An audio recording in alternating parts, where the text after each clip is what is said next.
There are massive proven oil reserves in Canada, bigger than what Russia, the United States, or even the United Arab Emirates possess. On paper, this should make Canada one of the top oil-wealthy nations on Earth. But for decades, the country has been missing out on tens of billions in potential profits. The reason? A long-standing overdependence on its southern neighbor, the United States. That relationship, while convenient, turned out to be more lopsided than beneficial. For years, the U.S. bought Canadian oil at a steep discount, knowing full well Canada had no real alternative markets. But since 2024, that narrative has begun to change. With the launch of a long-awaited megaproject worth more than $30 billion, Canada has finally opened the door to global markets, most notably China, where oil demand is high and buyers are willing to pay far more than the U.S. ever did. This shift isn't just an economic win for Canada, it's a major geopolitical development. China is now cozying up to what was once America's most reliable oil supplier. And for the U.S., that could mean fewer barrels, higher prices, and shrinking influence in North America's energy dynamics. What started as a Canadian infrastructure project is now shaking up the global energy landscape. As of 2025, Canada holds around 170 billion barrels of proven oil reserves. Some of these lie off the coasts of Newfoundland and Labrador and in the province of Saskatchewan. But Alberta is the true epicenter, home to an astonishing 95% of the country's reserves. Yet there's a catch. Most of that oil isn't easily accessible. It's trapped in sand. Alberta's oil sands are among the world's largest deposits of unconventional oil. The term unconventional is key. Unlike light crude, which flows naturally and can be pumped straight from the ground, the oil in these sands is bitumen, a heavy, sticky, tar-like substance. Bitumen doesn't flow without help, and it's nearly impossible to pump out with standard drilling equipment. To extract bitumen, two main methods are used. The first is open-pit mining, which involves scooping out the sand and then separating the oil in processing plants. The second method involves injecting high-pressure steam underground to heat the bitumen until it becomes fluid enough to extract. Both are costly, energy-intensive, and environmentally challenging. Once out of the ground, the challenges continue. Bitumen is harder to refine due to its high levels of sulfur and contaminants. It's also so thick that it can't even move through pipelines unless diluted with lighter oils. This makes Alberta's oil not only expensive to extract, but also difficult to process and transport. Despite these obstacles, Alberta kept pumping. And for decades, almost all of that oil flowed directly into the United States. The reasons were simple. The U.S. is close, already equipped with the necessary infrastructure, and has more than 130 specialized refineries designed to handle heavy crude. In fact, the 5 largest refineries in the U.S. are optimized for Alberta's exact type of oil. It seemed like a convenient partnership, but convenience came at a cost. By 2023, a staggering 97% of Canadian oil exports were headed straight to the U.S., a total of 3.8 million barrels every single day. With such overwhelming control over Canadian exports, the U.S. had all the leverage. And it used it. American buyers consistently paid Canada far less than market value.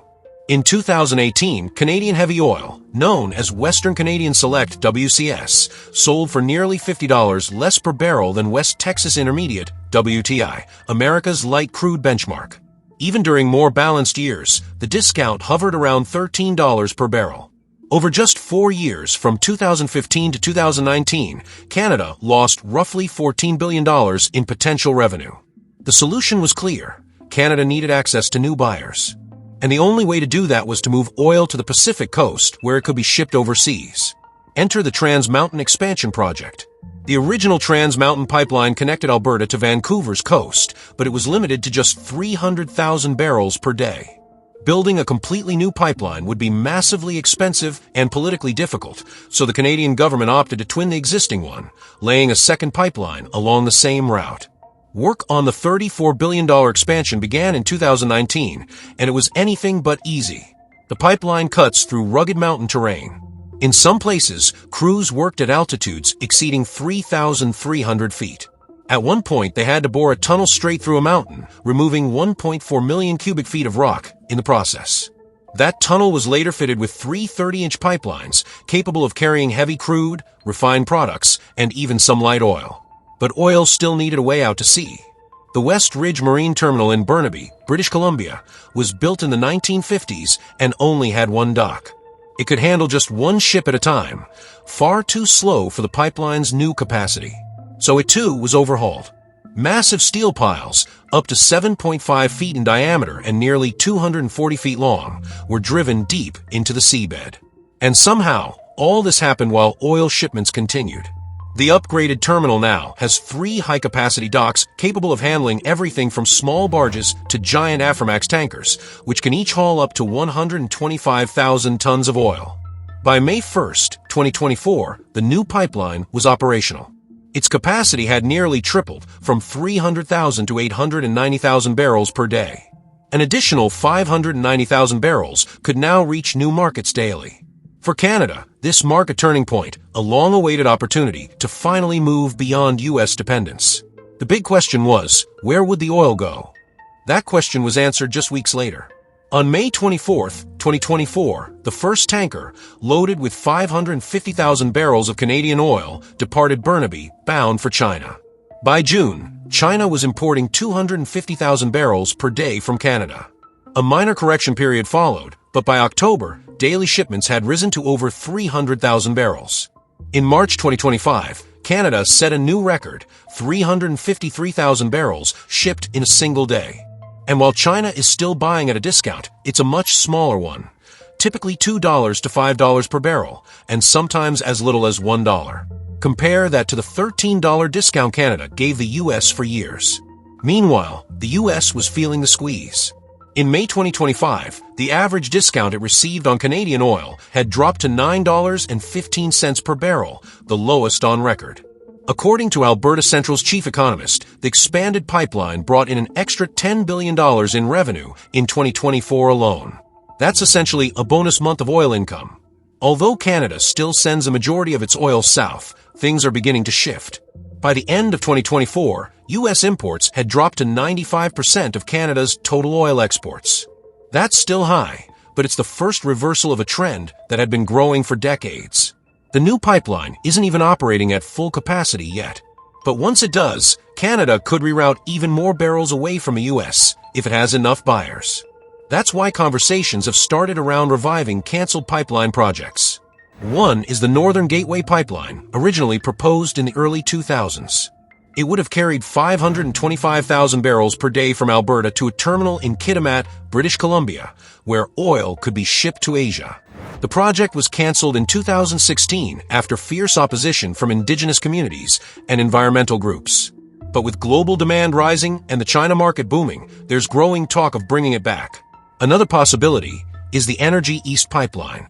Scrapped in 2017, this 2,860-mile line would have carried over 1 million barrels per day to refineries and ports in New Brunswick and Quebec. It was costly and controversial, but its value may be reconsidered in today's energy environment. So what's driving China's interest? Despite its push for renewables, China still imports over 11 million barrels of oil daily. That oil powers everything from factories to vehicles and is essential for making plastics, lubricants, and jet fuel. Plus, China is building up strategic oil reserves to protect against future shortages. China used to import large quantities of oil from the U.S., around 247,000 barrels per day in 2018. But trade tensions brought that number down to 80,000 in 2019. After Trump returned to office, a new trade war further reduced that figure. By April 2025, Chinese imports of American oil had dropped to just 45,000 barrels per day. In that vacuum, Canada stepped in. The Haisheng Strategic Reserve Facility in China, with a capacity of 18 million barrels, was filled entirely with Canadian oil in 2024. That's a clear sign. China isn't just testing the waters, it's making a long-term commitment. For the U.S., the shift hurts. They're losing a price advantage on Canadian oil and seeing sales to China dwindle. Meanwhile, they're running out of places to store excess supply. In early 2025, crude storage in the U.S. Gulf Coast hit 320 million barrels, the highest since 2017. The energy balance is tilting. Canada has opened new doors, China is stepping through them, and the U.S. is scrambling to catch up. And this might be just the beginning. The deserts of Nevada and Arizona have long defied expectations. In places where nothing but sand once stretched to the horizon, modern cities have risen from the dust. Las Vegas, the glittering jewel of Nevada, was born in the heart of the Mojave Desert. To the southeast, Phoenix emerged in the Sonoran Desert, growing into one of America's largest cities. Both of these urban centers now boast populations exceeding 1 million, and they're still expanding.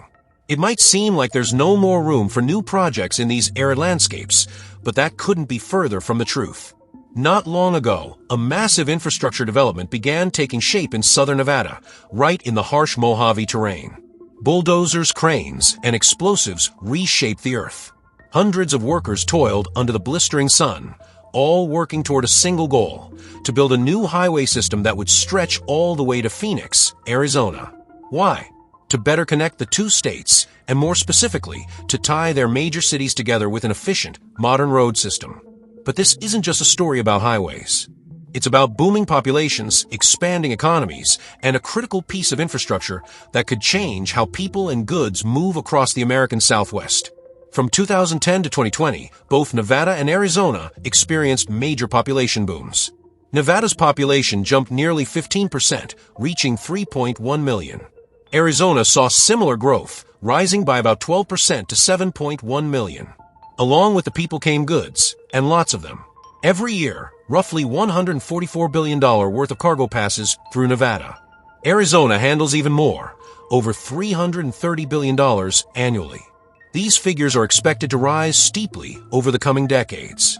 By 2050, Nevada's freight volume could increase by 55%. Arizona's might double by 2045. Two cities are driving much of this, Las Vegas and Phoenix.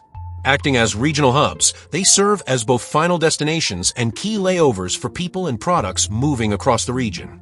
Some researchers even refer to Las Vegas, Phoenix, and Los Angeles as forming a growth triangle, a cluster of cities that are growing rapidly in both population and economic activity. Naturally, all this movement requires a solid transportation network. And in the U.S., that means highways, specifically the Interstate Highway System, a nationwide network launched during the presidency of Dwight D. Eisenhower. Built for both defense and transportation, this system spans over 46,000 miles and connects virtually every major city in the country. Interstate highways are held to strict design standards, multiple lanes in each direction, divided traffic flows, controlled access via ramps and interchanges, and no railroad crossings or traffic lights. This design improves both speed and safety, making them essential for long-distance travel and cargo transportation. On the East Coast, densely populated areas are woven together by a web of interstates. The same is largely true for the West, except for one glaring exception. There's no direct interstate connection between Las Vegas and Phoenix. The two cities, despite being only about 300 miles apart, are linked by U.S. Route 93, a highway plagued with problems. Between 2010 and 2016 alone, over 90 fatal accidents occurred along US 93. The stretch between Wickenburg and the Hoover Dam is considered particularly hazardous. Emergency response times in this area are among the worst in the region. And there are structural issues as well. Traffic lights, intersections, narrow two-lane sections, and dangerous bottlenecks all make the highway less efficient and less safe than an interstate standard road. Recognizing these issues, planners proposed something bold: build a new interstate highway, Interstate 11 or I-11 for short, to replace and upgrade the current route. Signs for I-11 have already begun appearing in both Nevada and Arizona. But this is about much more than new signage. It's about constructing a safe, modern, four-lane highway with overpasses, interchanges, wide shoulders, and fully separated traffic. Importantly, I-11 isn't just about local traffic. It's also part of a larger vision, the Canamex Corridor, a proposed trade route running from Canada to Mexico through the U.S. The corridor is meant to streamline cross-border trade and bolster economic integration between the three countries. But there's a problem. Currently, the weakest link in this chain is right between Nevada and Arizona. Rather than build I-11 entirely from scratch, an approach that would have been enormously expensive, engineers opted for a hybrid method: upgrade parts of the existing US 93 and build new segments where needed. One such challenge emerged in Boulder City, Nevada. Upgrading the section of US 93 that runs through the town would have caused major disruptions and required extensive demolitions. The solution? A bypass. In 2015, construction began on a new 15-mile stretch of highway skirting around Boulder City. Workers dug up vast quantities of desert sand and blasted through rock. Specialized equipment carve a modern road into Mojave. It wasn't just a logistical feat, it was also an environmental challenge. During construction, crews discovered naturally occurring asbestos in the soil, a known carcinogen. To protect workers and nearby residents, the team conducted over 14,000 air quality tests and implemented strict safety protocols. Despite the hurdles, the bypass opened in August 2018. It marked the first completed segment of I-11 and offered immediate relief to traffic previously clogging Boulder City. The opening ceremony was held at a scenic overlook with views of Lake Mead and the brand new highway. Since then, Nevada has continued extending the I-11 route. Starting in 2024, the Nevada Department of Transportation began rebranding other highways, like I-515 and parts of US 95, with I-11 signage. The goal is to eventually stretch the highway all the way to I-80 in northern Nevada, forming a continuous corridor through the state. Arizona, meanwhile, has also been working on its piece of the puzzle, though progress has been slower. Since 2000, Arizona has spent around $500 million to widen portions of US 93 to 4 lanes. Yet, many parts of a route between Phoenix and Las Vegas still don't meet interstate standards. Intersections remain, slowing traffic and compromising safety. The bigger challenge for Arizona is building I-11 all the way from Wickenburg, just northwest of Phoenix, down to Nogales, a key border town connecting the U.S. to Mexico. This southern portion of the project hasn't even broken ground yet, and environmental concerns are a major roadblock. During the environmental review process, 2 main routes were proposed, a western corridor and an eastern one. The western route avoids dense urban areas and passes through more undeveloped land. But that creates new problems. It runs close to Ironwood Forest National Monument, an area home to the world's densest ironwood tree population. It's also a habitat for desert bighorn sheep, tortoises, javelinas, and dozens of other species. Critics worry that building a highway through this area would fragment ecosystems, isolate wildlife populations, and increase roadkill incidents. The route could also impact nearby Saguaro National Park, famous for its towering cacti and delicate desert balance. And then there's water. In this arid region, groundwater is life. Opponents argue that road construction could contaminate underground aquifers that supply drinking water and irrigation to surrounding communities, including indigenous lands. The eastern route is more favorable to environmental groups. It focuses on upgrading existing highways, I-10 and I-19, with minimal new construction. The upside? Less ecological damage. The downside? These routes pass through developed neighborhoods, meaning homes and businesses may be torn down. And because there aren't many alternate roads, detours during construction could paralyze traffic. In some ways, this could defeat the entire purpose of building a faster route. For now, construction in Arizona is on hold. The environmental impact studies need to be redone, and public opposition remains strong. Yet the potential benefits of I-11 are enormous. A completed corridor could revolutionize trade between Mexico and the U.S., strengthen supply chains, and finally connect Phoenix and Las Vegas with a fast, safe highway. Even in Nevada, where construction has progressed further, there were environmental concerns. The Boulder Bypass, for example, passes through desert bighorn sheep territory. To reduce collisions, engineers constructed 6 dedicated wildlife crossings, 5 underpasses, and 1 overpass. And it worked. In 2014, wildlife experts fitted GPS collars on 25 sheep to monitor their behavior. The animals regularly used the crossings. Other species like coyotes, mule deer, foxes, and desert tortoises followed suit. Ironically, Arizona had pioneered this idea years earlier. Wildlife crossings built during the US 93 upgrades helped reduce animal deaths dramatically. Before the crossings, about a dozen bighorn sheep were killed each year. Afterward, that number fell, and has stayed at 0 since 2014. So as Arizona looks ahead, it doesn't need to start from scratch. It already has experience, both with wildlife and with highway construction. The question is, will that experience be enough to overcome the legal, environmental, and logistical challenges standing in the way? Only time will tell. But one thing is certain. As America grows, so must its infrastructure. And in the deserts of Nevada and Arizona, the future of transportation is being written in concrete and steel, 1 mile at a time.